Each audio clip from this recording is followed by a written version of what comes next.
hearts. Peace talaga. Sayang ang pagiging religyoso, sayang ang paglapit sa Panginoon, sayang ang paglilingkod, pag-aaral, kung hindi naman tiwasay ang kalooban. Kasi ang talagang gusto ng Panginoon na marating ng lahat ng mananampalataya ay kapayapaan. At sabi niya, in this world you will have trouble, but take heart, I have overcome the world. So dalawang pagpipilian. Sabi niya, talagang magulo ang mundo. Magkakaproblema kayo, natural lang yon. Huwag kayong magtaka. Pero isipin niyo, nagapi ko na ang daigdig. Nagahari na ako. In other words, ano dapat pag-isipan ng tao? Not trouble, but Jesus. Ang dapat na nanaig sa kanyang damdamin, hindi yung pag-aalala, kundi yung pagtitiwala sa Panginoon. Philippians 4:8, finally, my friends, keep your minds on whatever is true, pure, right, holy, friendly, and proper. Don't ever stop thinking about what is truly worthwhile and worthy of praise. Sabi niya, imbes ang isipin ninyo yung mga kasinungalingan, mga nakakagulo, mga maruruming bagay, mga nakakaligalig, masasama, mali, huwag kayong tumigil ng pag-iisip, pagtotoo ng isip tungkol sa mga kanais-nais, magagandang bagay na nakakapuri sa Panginoon. In other words, we are given choices of what to think of. Pwede ka mag-isip ng trouble, pwede ka mag-isip ng peace, pwede ka mag-isip ng Satan, pero pwede ka mag-isip ng God, pwede ka mag-isip ng kaguluhan, pangliligalig ng iba, pero pwede ka mag-isip ng mga pangako ni Jesus ng kapayapaan. Ang isip, mapaglaro. At maraming tao pinaglalaroan ng sarili nilang isip. Hindi sila ang amo ng isip nila, kundi yung isip nila ang nagiging amo nila. At mapaglaro ang isip. Proverbs 23:33, you will see weird things, and your mind will play tricks on you. Kaya mga taong matatakotin sa multo, may dumadaan lang na hangin, nakakakita yan ng multo. Yung mga taong matatakotin sa end times, mayroon lang nangyari dito, may nangyari doon na konting ganito, end times na sa kanya yun. Yung mga tao na laging maraming galit, hindi mo naman ginagalit, nagagalit din agad. Kasi may mga tanim na agad na galit, madali nang tumubo. Paglalaruan ka ng isip mo, at ililigaw ka ng isip mo. There are mental tricks and mental illusions. So watch your mind. Yung mga selosa, lagi nakakakita ng pagsiselosan. Yung mga takot na takot mawala ng pera, laging nakakakita ng paghihirap at pagdarahop. Yung takot na takot sa sakit, laging nakakakita at nakakaramdam ng kung ano-ano. Mga laro ng isip. Matthew 6:34, don't worry about tomorrow. It will take care of itself. You have enough to worry about today. Si Jesus na may sabi nun, pagkatapos maraming Kristiyano, walang iniisip kundi end times sa bukas, end times sa next month, end times sa back. Sabi, don't worry about it. Not even the Son knows about it, only the Father. It means it's not for you to know. Kasi kung para malaman mo yan, di dapat binunyag. Tapos laging yun ang iniisip. Mga bagay na hindi naman mababago, iniisip pa rin. Ang nagbabago lang damdamin, nalulungkot, natatakot. So, don't worry about tomorrow. Bakit? Kawaworry mo ba? Mapapalitan mo ba yan? Maiiba mo? Hindi rin. So, sayang lang ang pagod mo. And worry is thought. On the reverse, thought is worry. Pag palaisip, mapag-alala. Pag laging nakakaalala, madalas nang malungkot. Kaya nga sabi ng isang tula, better by far you should forget and smile than that you should remember and be sad. Mabuti pa nakakalimot.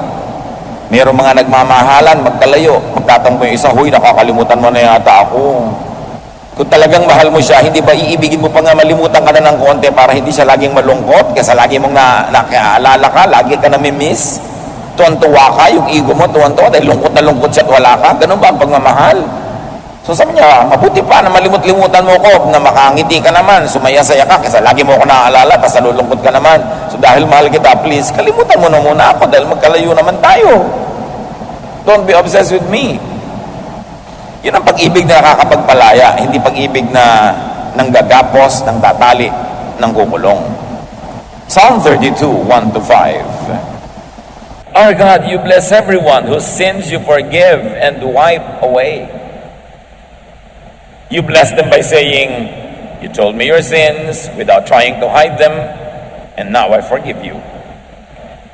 Before I confessed my sins, my bones felt limp, and I groaned all day long. Night and day your hand weighed heavily on me, and my strength was gone as in the summer heat. So, I confessed my sins and told them all to you, and I said, I'll tell the Lord each one of my sins. Then you forgave me and took away my guilt. Nandito na yung buong theology ng sin and forgiveness. Ang Diyos ang nag-aalok. Patatawarin ko kayo sa inyong mga kasalanan. Pupunasan ko, papawiin, aalisin ang bahid ng karumihan. Pagpapalain ko kayo. Ipinagtatapat nyo sa akin ang inyong mga kasalanan, hindi nyo itinatago, hindi nyo ipinagkakaila. Patatawarin ko kayo. Ganun kasimple ang deal ng Diyos sa atin.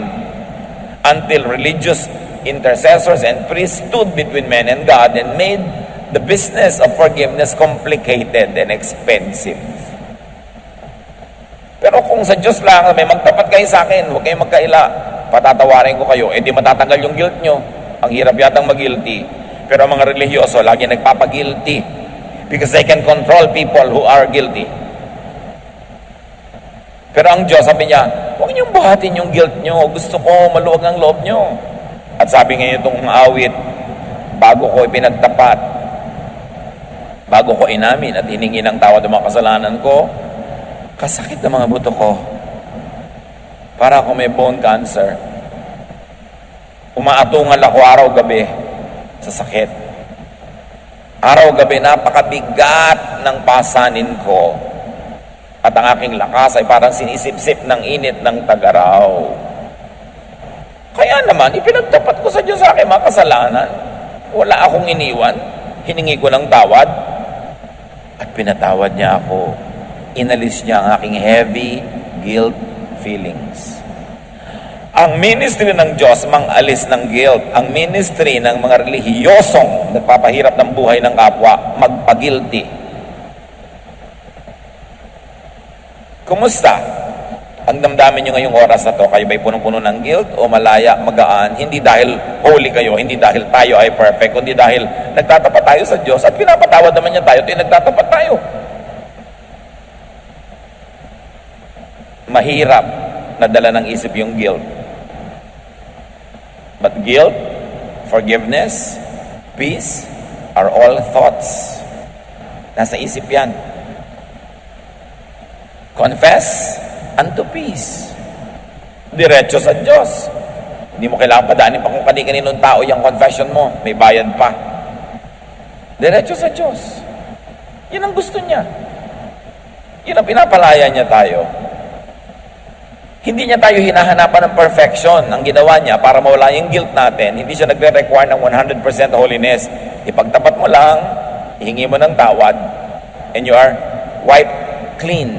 Not because you are clean, but because you are made clean by God, by God's kindness, and especially by God's kindness through the work of Jesus. Romans 8, 1-2. If you belong to Christ, you won't be punished. Tapos yung iba takot na takot pa. Ay, Kristiyano na ako pero nagkasala ako. Meron naman akong parusahan, tanggal na naman ang salvation ko. Sinabi na nga, if you belong to Christ, you won't be punished. Bakit ang kulit? Gustong-gusto yung may punishment. At gustong-gusto ng mga ibalang teacher, laging may punishment. Kasi yung may punishment, nagigilty ang mga tao. At yung nagigilty, mas madali silang pasunurin. If you belong to Jesus Christ, you won't be punished. Mahirap bang maintindihan yan? The Holy Spirit will give you life that comes from Christ Jesus, not from your own deeds, not from your own performance, but from Christ Jesus, and will set you free from sin and death. When you are freed from sin, it doesn't mean you are freed from committing sin, because kahit na kay Christ ka na, once in a while you fall and commit sin. So what does it mean you will be freed from sin? You will be freed from the punishment of sin, because Jesus took the punishment. And you will be freed from the guilt of sin, because when you know that when you confess of the Lord, He forgives, therefore you are free from the guilt and the punishment of sin. But no Christian is really free from the actual act of doing sin, because God knows that we are not perfect. God remembers that we are dust. Kaya naglagay siya ng daan para makabalik ang lahat ng nadadapa. Confession. If we confess our sins, He is faithful and just and will forgive us and will give us a renewed heart. Hindi yun mahirap maintindihan. Kawawa ang mga nasa Panginoon na lagi pang guilty, lagi pang natatakot, lagi pang nag-iisip na siya ay mapaparusahan, mawawala sa presensya ng Diyos, etc. Be free in Jesus, and freedom is thought. Again, nasa isip yan. Meanwhile, the thought of torture is punishment. Pag naiisip mong mapaparusahan ka, naiisip mong magugunaw ang mundo, maiisip mong dadaling ka sa impyerno na naman, nasa Panginoon ka na, matutorture ka lang. Nawawala yung joy of your salvation, bagamat hindi nawawala yung salvation. Romans 6:14, don't let sin keep ruling your lives. You are ruled by God's kindness and not by the law. Hindi ang ibig sabihin ng don't let sin keep ruling your lives, dapat hindi ka na nagkakasala. Ang ibig sabihin nun, yes, nagkakasala ka pa rin, hindi ka talaga perfect, ang kapatid mo, ang mga kasama mo, magkakasala pa rin. Pero, huwag yung takot sa parusa ang maghari sa buhay nyo. Ang paghariin nyo sa buhay nyo ay ang Diyos, ang kanyang kabaitan, at hindi yung law na nagbibigay ng punishment. Romans 6:14, read it over and over again. Don't let sin keep ruling your lives. In other words, don't let the fear of sin and the guilt of sin keep ruling your lives. You are ruled by God's kindness, not by your perfection, not by the law, or not by obeying the law. It doesn't mean do not sin, but it only means do not be a slave of the fear of sin and punishment. But of course, it's always preferred that we minimize sin. You cannot be sinless, but you should sin less and less and less. That is desirable. But sinlessness is unattainable in this life. Sino man na mag-iisip noon ay laging mabibigo, laging magigilty, matotorture, wala yung peace. Kaya alam mo na hindi yun ang tamang reading eh. Kasi pag tama ang reading mo ng scripture at application, ang bunga, peace. Thought of sin is master. But the thought of life in Jesus is liberator and your new master. Anong kinalaman ng mga verses na yan sa gusto natin pag-usapan na discipline for peace of mind? Inisa-isa lang naman natin ang mga pwedeng magtanggal ng peace of mind, di ba?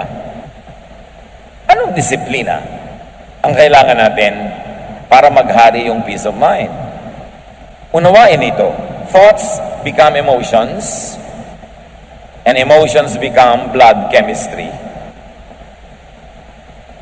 Pag may naisip ka, magiging emosyon yun.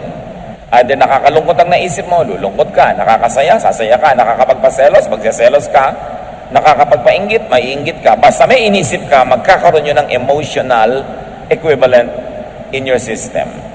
And your emotion will change your blood chemistry. Napatunayan na ng siyensya yan. Kahit nga ang pag-iyak, bakit ang iyak ng iyak bago matulog, biglang ang sarap ng tulog? Kasi napatunayan na sa luha, kasama yung mga toxins, mga lason related to stress. Yung naninigas ang katawan mo, yung ikaw ay halos himatayin, yung hirap na hirap ka, yung toxin na yon lumalabas kasama ng luha. Kaya nalungkot ka, lumuha ka, lumabas yung toxin. Kaya yung mga hindi umiiyak, yung ayaw umiyak, nagtitigas-tigasan, yun na biglang naninigas eh. Kasi hindi na ilalabas yung emosyon. So, kung anong iniisip mo, magiging blood chemistry. Science has proven over and over that toxic thoughts show up as disease. Yung mga inggitera, selosa, inisin, masamain ang loob, magagalitin, mga laging may negative emotion, marami ang sakit. Kasi ang negative emotion changes blood chemistry, changes heartbeat, changes yung mga blood vessel, sumisikip, humataas ang blood pressure mo, kaya ka nagkakasakit. Di ba sabi nga nila, pag umiibig pa daw, nagkakaroon tagyawat, yan ang dapat patunayan. Pero again, emotion turning into disease. Kasi umiibig siguro, laging puyat, ayan, napapabayaan ang kasarili. Lagi nakakalumbaba, yun naman kamay marumi, nagkakapimpol. Pwedeng ganun. But the general idea is this: your emotion affects your health. Negative thoughts trapped in the mind cause problems like high blood pressure, digestive troubles. Subukan ninyo na kayo magpapa-interview o kakanta o tutula o haharap sa public o gagawa ng something nakakanerbiyos, naninigas ang tiyan nyo, di ba? Para kayo sinuntok. O kaya, nagkakayo kay LBM, o kailangan punta sa toilet. Ninenervyos ka, anong kinalaman sa digestive system mo? Meron. Negative emotions affect the digestive system. Di ba kaya nga kung nalulungkot ka, hindi ka makalulo ng pagkain, hindi ka makakain, hindi ka matunawan, anong kinalaman ng tiyan mo doon sa boyfriend mo na nakita mong may ibang kaakbay sa mall? Bakit hindi ka makalulon? Anong kinalaman ng lalamunan mo doon? Meron. Kasi yung emotion mo nakaka-apekto sa iyong katawan. Pero yun naman biglang tinextang ka ng sangkaterbang I love you, nako, sarap-sarap mong nguya at kumain. Ang pangunguya ko mo ay talagang wagas. Dahil sa text. Ano ba yung text? Letra. Nakita ng mata mo yung letra, na-decode ng brain mong ibig sabihin. Inassign na niya ng emotional value. Sumaya ka. Sumarap. Ang napakatabang mong kinakain. Dahil sa iyong emosyon. Pero ano man ang sarap ng kinakain, naalala mo na yung boyfriend mo, iba kami ka-date na iba, naku, nawawala lang halaga lahat yan. Jeremiah 17:9, the heart is deceitful above all things and beyond cure. And read mind for heart. Talinghaga yun. Ang totoong tinutukoy dito, isip. Huwag padala sa isip. Kontrolin ang isip. Dinadala ka ng isip mo sa matatakot ka, dinadala ka sa magsiselos ka, dinadala ka sa magagalit ka, huwag kang padala, siya ang kontrolin mo. Proverbs 23:33, you will see weird things and your mind will play tricks on you. May nakita ka lang halimbawang kung anong papel na may telephone number sa bulsa ng iyong asawa. Your mind will play tricks. Kung ano-ano na ang mangyayaring kwento niya, buong-buo na yon. Kahit saan sila nag-check-in, anong minerienda nila, gano'n sila katagal magkasama. Dahil paglalaro ka ng isip mo, dadalin ka actually sa gusto mong puntahan. Alam naman ng isip mo kasi yung takbo ng utak mo, kaya doon ka niya dadalin. Kaya kung saan mo gusto papuntahin yung isip mo, mag-practice ka na doon nagpupunta yung iniisip mo. Kasi dadaling ka nun automatically when you are not in control. What you think of, you see. You imagine, you dream of. That's why dreams could become your realities. Pagka nabubuhay ka sa pantasya. Maraming mga tao dahil sa fantasy, may pinafantasize sila isang tao na gustong-gusto nila, ini-imagine nila na gusto din sila. Hindi naman sila man lang kilala. May mga tao na sa public places, pag may mga kasama silang laging nandun din, mga opisina siguro, mga restaurant, o mga public places like this, napapansin nila na yung crush nila laging doon nakatingin, doon sila uupo. Tapos sasabihin, nakita mo, tingin ang tingin sa akin. They create their illusions. Paano hindi ka makikita? Kahit saan lumingon, nakabalandra yung mukha mo doon. Kung dadaan sa ganitong koridor, nakakalat ka doon. Dadaan sa ganong hagdan, nandun ka. Tapos sasabihin mo, sinusundan-sundan ka. Illusion. Dapat kinikilala mo kung ano yung illusion, ano yung realidad, para nakatungtong ka sa lupa. Thoughts could become lifestyle. Pag nag-iisip ka lagi na magugunaw na ang mundo bukas, hindi ka na magtatrabaho. Papamigay mo na yung mga property mo. Tapos hindi naman nagunaw, wala ka ngayong property, sorry ka na lang. Paano bang magunaw na may property ka pa rin? Bakit naman masama ba yun?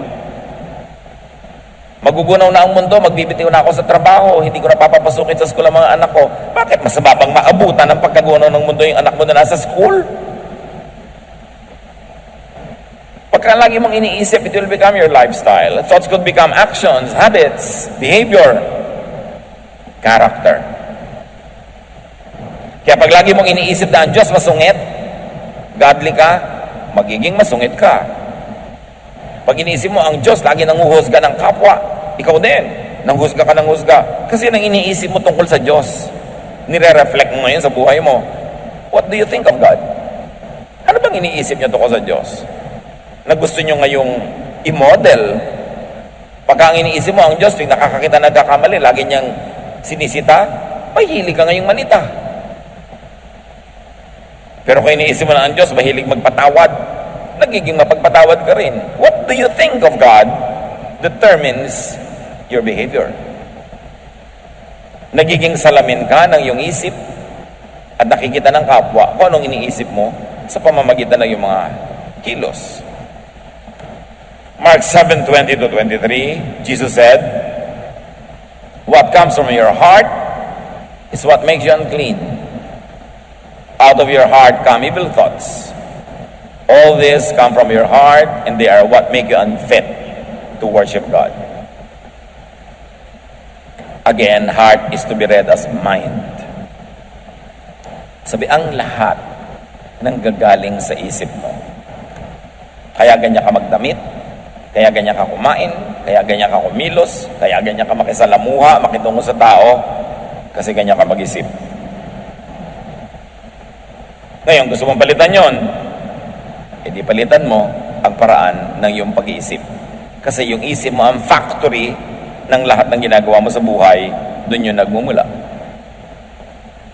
And if you don't watch it, thoughts can vex, trouble, and stress you.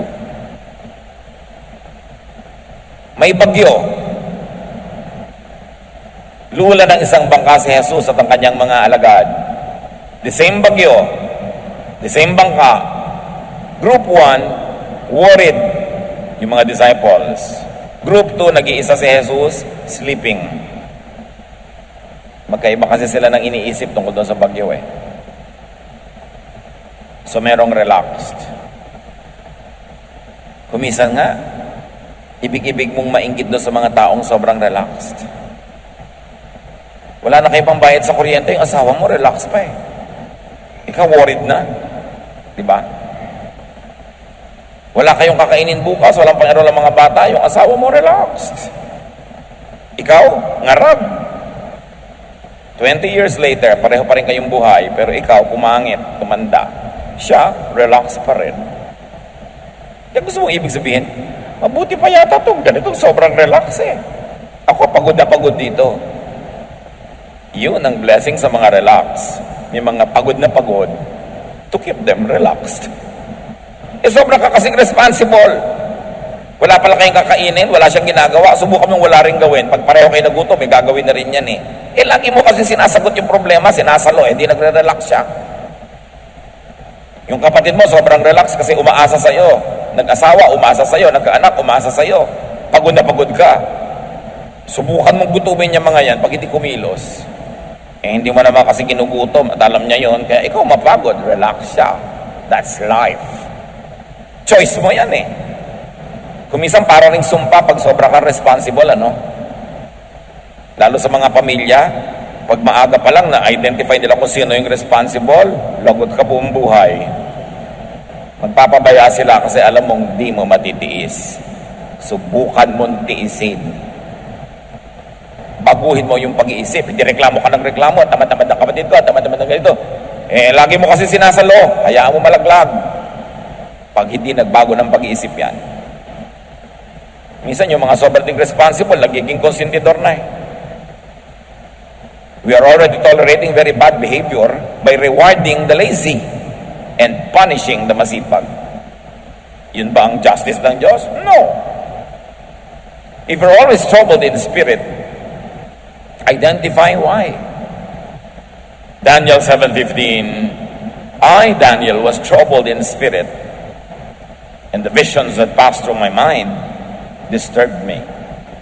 You see? Yung mga mahilig makakita ng vision, lagi na disturb. Well, once in a while, there are people who are really given visions so they could warn others. But most of the time, hindi naman vision yan eh. Subdivision, guni-guni. Marami mga self-appointed prophets, nakakakita ng demonyo kahit sa tasa ng tiya. Tinatakot ang buhay niya, tinatakot ang lahat. Everything is in God's hands. Why try to control what you cannot control? Ano ang nagpapagulo sa ating isip? Salain ang isip, kontrolin ang isip. Thoughts can calm, can soothe, can relax you. You see, in the same mind, thoughts that can stress you can thrive. But also in the same mind, thoughts that can relax you can flourish. So bakit man naman papapasok na lagi yung nakaka-stress? Bakit hindi yung nakaka-relax? Manonood ka ng sine, horror pa. Ba't di na lang comedy? Ang lungkot-lungkot pa, nagbayad ka pa para ka malungkot. At bigat-bigat ng dibdib mo paglabas, gumagapang ka pa palabas ng sine dahil ang lungkot. Why? You have a choice. Psalm 119:52, I remember, Lord, your ancient laws, and I find comfort in them. So you see, ang daming laws, pero ang sinofocus niya, yung nakaka-relax, yung nakaka-comfort. Hindi ang bunga sa buhay niya, comfort. Psalm 27:4, one thing I ask from the Lord, this only do I seek, that I may dwell in the house of the Lord all the days of my life, to gaze on the beauty of the Lord. Isa lang naman ang hiling ko sa Diyos, sabi niya, na araw-araw nandun ako sa kanyang tahanan para pagmasdan ko, malimi-limi, maisip-isip ko ang kanyang kagandahan. Because beauty relaxes. So, sabi niya, gusto kong magpunta sa church araw-araw para ako ma-relax, para ma-enjoy ko ang kagandahan ng Panginoon. Tapos magpunta mo doon, marami mga bully, marami mga huwes, marami mga hukom, marami mga abogado na umuusig sa'yo, nagja-judge sa'yo, hindi nakaka-relax yun. Hindi dapat ganun ang atmosphere in the house of the Lord. As you think, you become. You become, you are your thoughts. Ano ba talaga ang nagde-define ng ating pagkatao? Ito yung ating pag-iisip. Ikaw ay ang pag-iisip mo. Ang pag-iisip mo ay ikaw. Proverbs 23:7, for as he thinks in his heart, so is he. Paano ka mag-isip? Magiging ganun ka. So change your life by changing your thoughts. Ang sinasabi lang nating change, yung nakaka-stress, yung nakakagulo. Yun namang nakakapagpasaya, di huwag nyo nang palitan dahil masaya na kayo eh. O kaya palitan nyo ng mas nakakasaya pa. Romans 12:2, let God change the way you think. Then you will know how to do everything that is good and pleasing to Him. Gusto ng Diyos, relax ka, peaceful. Ayaw niya na ikaw ay stressed and vexed and troubled and afraid. Hindi business ng Diyos manakot. Business niyang magpatahan ng umiiyak, magpapayapa, umalo-alo para tayo matahimik. 1 Corinthians 14:20, stop thinking like children. In regard to evil, be infants. But in your thinking, be adults. Grow up. Tigilan ang pag-iisip bata, lalo't hindi ka na talaga bata. Baguhin ang pamamaraan. Sabi ni Paul, when I was a child, I thought like a child, I spoke like a child, I reasoned like a child. But now that I'm a man, I gave up childish ways. Ganon din tayo sa ating spiritualidad. Dapat mag-mature. Change what gives you trouble. Change the way you think so that you will be happier. You will be more peaceful. Think your way into mental, emotional, and physical rest. Yung kapahingahan, parang isang pupuntahan. Yung pag-iisip, yun yung ruta na dinadaanan mo. Mag-isip ka sa paraan, ang ending, restful. Ang ending, relaxing. So think your way into rest, into relaxation, into peace, into serenity. 2 Corinthians 10:5, we demolish arguments and every pretension that sets itself up against the knowledge of God, and we take captive every thought to make it obedient to Christ.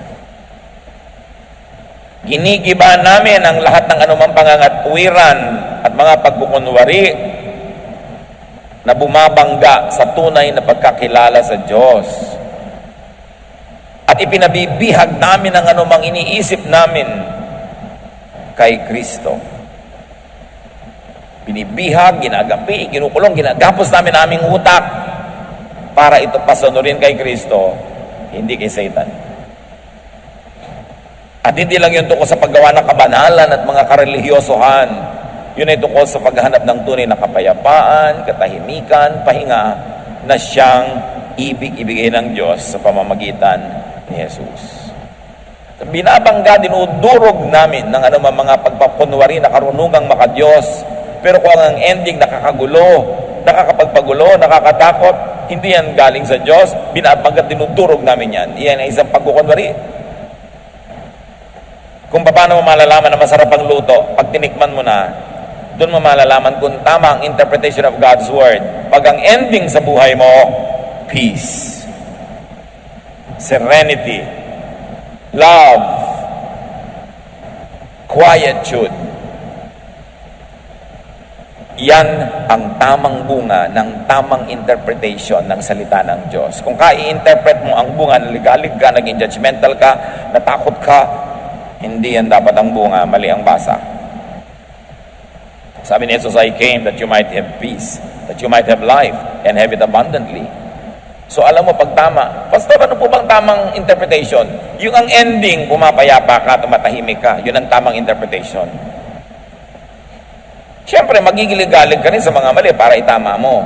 Pero hindi to the point na naligalig ka na pagharian ka na ng takot. Kasi, okay, na-realize mo mali ka, hindi mo maitama-tama pa ngayon, o kulang ang pagtatama mo, hindi magtatapat ka sa Diyos, o meron ka ng confession, may forgiveness ka na, peace pa rin ang ending. Choose what you think of. Choose what you dwell on.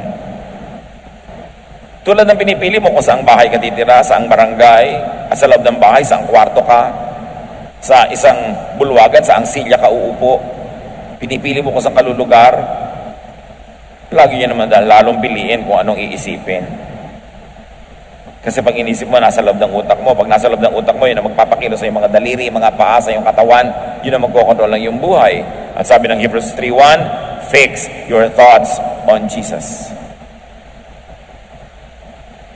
On Jesusness, on peace, on love, on forgiveness, on kindness, goodness, on mercy. Ang magiging bunga nun, kapayapaan. Proverbs 4:23, carefully guard your thoughts because they are the source of true life. Bantayan daw ang iniisip. Kasi dyan magmumula ang tunay na buhay. Anong iisipin ngayon? Anong dapat nating isipin? Think only of what you can change. What you can modify or improve. Think only when thinking about it can and will help improve it. In other words, problemahin mo lang yung may solusyon. Pag walang solusyon, hindi problema, hindi dapat problemahin. Kasi ang definition ng problem, may kakambal na solusyon, dapat lang hanapin mo at itapat. Pero wala pong solusyon, hindi problem, ba't mo pinaproblema? Tanggapin mo. Manahimik ka, hindi problema yung pinaproblema mo. Do not overthink.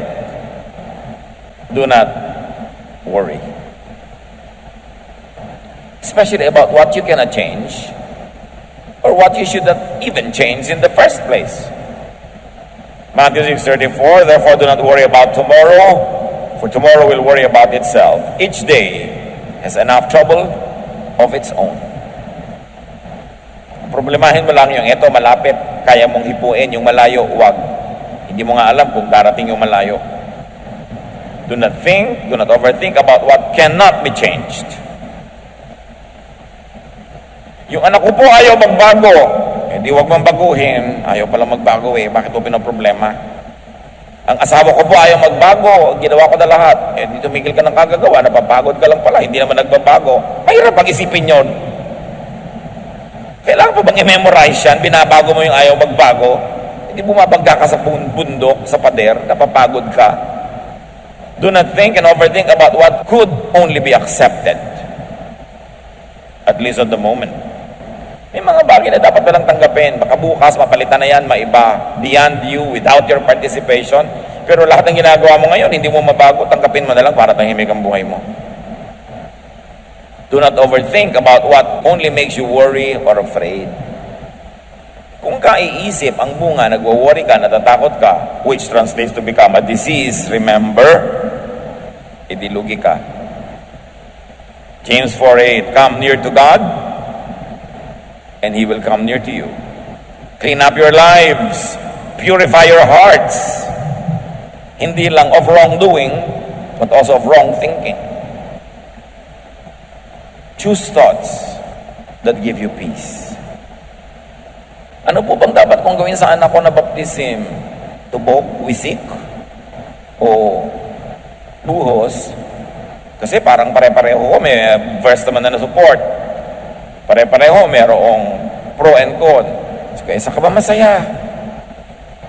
Gusto mo iturok natin para talaga pumasok yung tubig. Eh yun na lang po, kung saan ka masaya? Yung pala, pare-pareho may verses eh. Ba't mo pinaproblema? O gawin mo lahat para ka masaya. Kasi sabihin ko, edi itubog na natin para nawisikan ka na, nabuhusan ka na, nalubog ka pa. Eh, happy ang lahat. Eh, ayoko pong mabasa. Ay, halika. Uibisikan na lang kita. Gusto mo? Eh, pa kailangan gawin napakalaking problema yan. Nakakapagtayo ng mga sekta at mga kongregasyon based only on the mode of baptism. Ang galing gumawa ng problema ng mga anak ng Diyos. Maghati-hati at magpagalingan. Kami tama, kayo mali. Sa akin, isang balding tubig ang binuho sa'yo, isang baso lang. Mas banal ako sa'yo. Ganun. Ang mga musician ng church namin, puro maiksi ang buhok. Sa inyo, may mahaba. Eh bakit? Yung bang maiksi ang buhok na musician nyo, mas banal sa mga musician naming nakapusod. Nakakabanal ba talaga yan? Yung hiksi at haba na yan? Bakit big deal? We become majors of minors. We problematize everything. Hindi tuloy peaceful ang church life. Choose thoughts that give you peace. Philippians 4:8. Keep your minds on whatever is true, pure, right, holy, friendly, and proper. Don't ever stop thinking about what is truly worthwhile and worthy of praise. Piliin ang iisipin, piliin ang poproblemahin. Avoid thoughts that vex, that trouble, that agitate. Iwasan yung nakakapagpagulo, nakakapagpalungkot. Bakit lagi pag-uusapan yan? Paborito na magkakapatid, pag-usapan yung hipag nila na inis sila. Ba't nyo siya ginagawang star? Ito yung nag-uusap kayo, siya ang topic, edi star. Mabuti pa, magtinda na kayo ng ticket. O, eto na ticket, bumili ka na. Pag-uusapan na natin ang hipag natin. Kasi star siya, magbayad tayo. Bakit lagi nyo pinag-uusapan yung nakakainis? Yung nakakapagbalungkot, nakakapagpagalit, eh di nilalagyan nyo ng sakit ang utak nyo? Nakakainis pala siya, dapat mag-isipin. Kasi yung iniisip, lalo siya nagwawagi. At lagi kayo natatalo.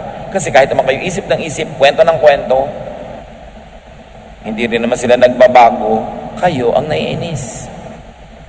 Paborito pag-usapan ng mga magbibilas, yung biyanan nila. O yung mga hipag nila, mga in-laws. Yan ang mga paboritong topic na nakakainis, diba? In-laws. Tigilan nyo yan. Kasi wala namang mabuting idudulot sa inyo. Nagiging star lang sila. Psalm 55:1-5, my thoughts are troubled. My heart is racing fast and I am afraid. I am trembling with fear, completely terrified. You see, dahil sa thought, pati katawan ang inig. Bumilis ang tibok ng puso. Nasira ang katawan.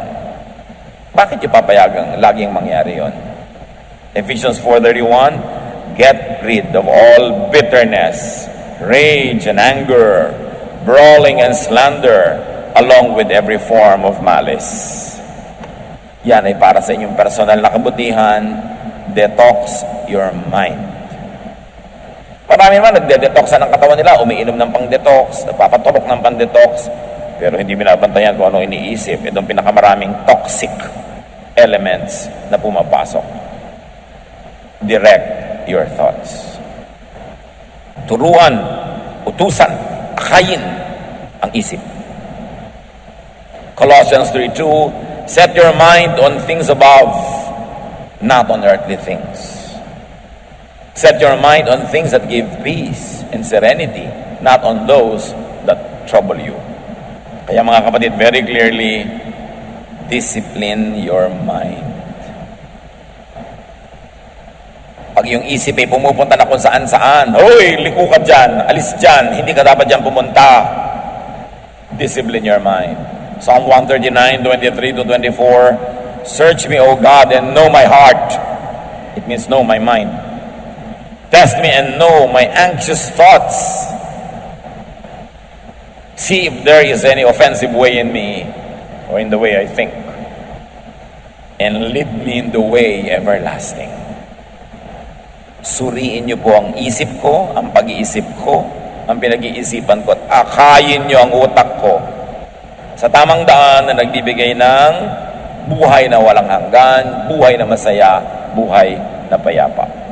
Romans 8:6, if your minds are ruled by our desires, meaning emotions, meaning thoughts, we will die. But if our minds are ruled by the Spirit, we will have life and peace. So paghariin ng Espiritu ng Diyos sa ating kukote, sa ating isip. Proverbs 15:32, those who disregard discipline despise themselves, but one who heeds correction gains understanding. Discipline in thinking is very important. Proverbs 4:23, above all this, guard your heart, or guard your mind, for everything you do flows from it. Bantayan ang isip kasi lahat ng ginagawa nyo doon nagmumula. Nandiyan kayo ngayon kasi diyan nyo pinapunta ang inyong isip. John 14:27, sabi ni Jesus, I am leaving you with a gift, peace of mind and heart. And the peace I give you is a gift the world cannot give. So don't be troubled and afraid. May iiwan ako sa inyong regalo, kapayapaan ng isip, katahimikan, katiwasayan. At ang katiwasayan na itong ako nagbibigay, hindi yan maibibigay ng mundo. Kabaligtaran nga ang binibigay ng mundo gulo. Sabi, kaya huwag kayong matakot, huwag kayong mangamba. 1 Corinthians 9:27, ang ating opening verse, I keep my body under control and make it my slave. Apply it to your mind. Then say, I keep my mind under control and make it my slave. Discipline your mind unto peace and serenity. Kung magulo ang isip nyo ngayon, ligalig kayo, takot, likhan nyo yan. Walang ibang may likha niyan. At kung payapa kayo ngayon, sinadya nyo man o hindi, nilikhan nyo rin yan dahil sa inyong pag-iisip. Huwag na kayong humingi ng kapayapaan sa Diyos, patagal lang ibinigay. Nasa harapan na natin, nasa kandungan natin, nasa atin na lang kung ating tatamasahin at gagamitin. Sayang ang buhay na puro gulo ng isip, puro takot, puro pangamba, di naman naiiba. Sabi ni Lord, huwag kayong masurprise na may trouble. In this world, you will have trouble. Natural, may trouble. Huwag niyo isipin, ay may trouble, bakit may trouble? Natural, meron.